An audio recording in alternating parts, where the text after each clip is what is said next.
Hi kindergartners, it's Miss Weeb, and today I'm going to read this story to you. It's called The Other Side, and it's written by Jacqueline Woodson and illustrated by E.B. Lewis. This is a really beautiful story about two friends and how they make change little by little.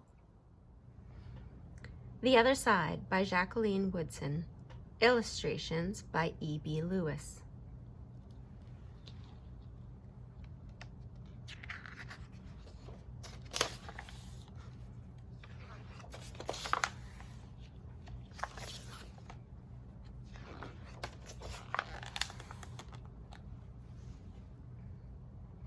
That summer, the fence that stretched through our town seemed bigger. We lived in a yellow house on one side of it.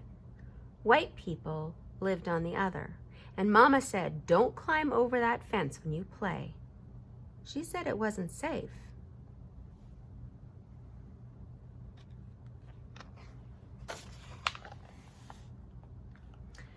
That summer, there was a girl who wore a pink sweater. Each morning, she climbed up on the fence and stared over at our side. Sometimes I stared back. She never sat on that fence with anybody, that girl didn't.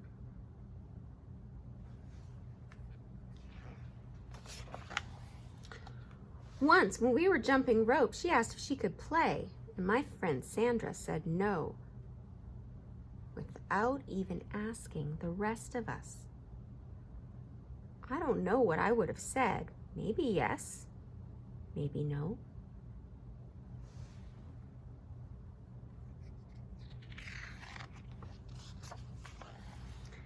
That summer, everyone and everything on the other side of that fence seemed far away. When I asked my mama why, she said, "Because that's the way things have always been."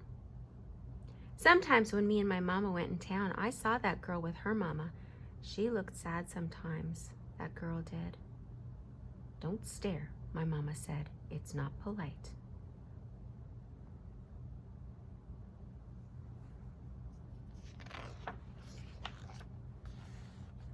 It rained a lot that summer.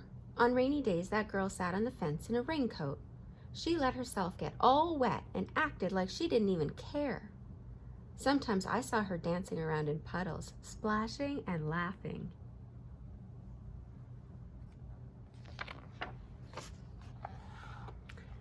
Mama wouldn't let me go out in the rain. "That's why I bought you rainy day toys," my mama said. "You stay inside here where it's warm and safe and dry." But every time it rained, I looked for that girl, and I always found her somewhere near the fence.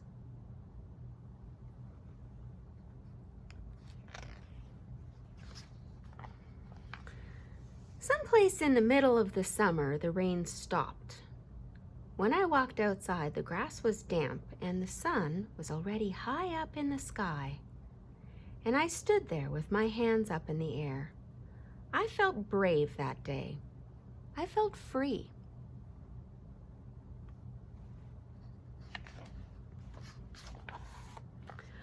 I got close to the fence and that girl asked me my name. "Clover," I said. "My name's Annie," she said. "Annie Paul." "I live over yonder," she said, "by where you see the laundry. That's my blouse hanging on the line." Then she smiled. She had a pretty smile.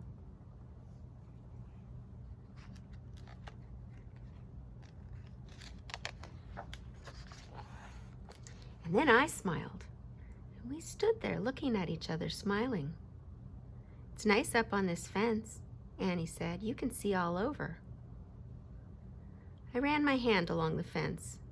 I reached up and touched the top of it. "A fence like this was made for sitting on," Annie said. She looked at me sideways.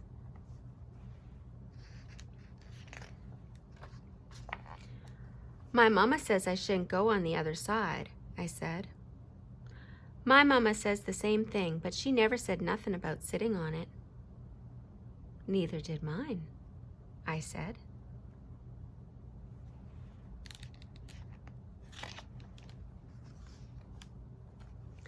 That summer, me and Annie sat together on that fence, And when Sandra and them looked at me funny, I just made believe I didn't care.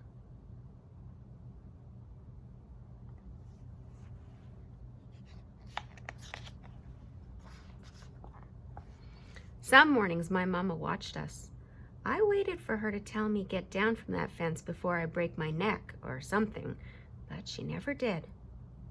"See, you made a new friend," she said one morning, and I nodded. And Mama smiled. That afternoon, me and Annie sat on that fence and watched the whole wide world around us.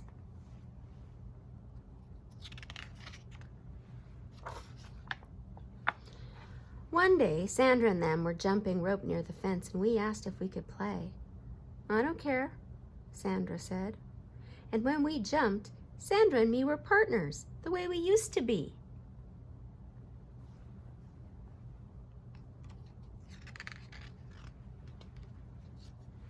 When we were too tired to jump anymore, we sat up on the fence, all of us in a long line.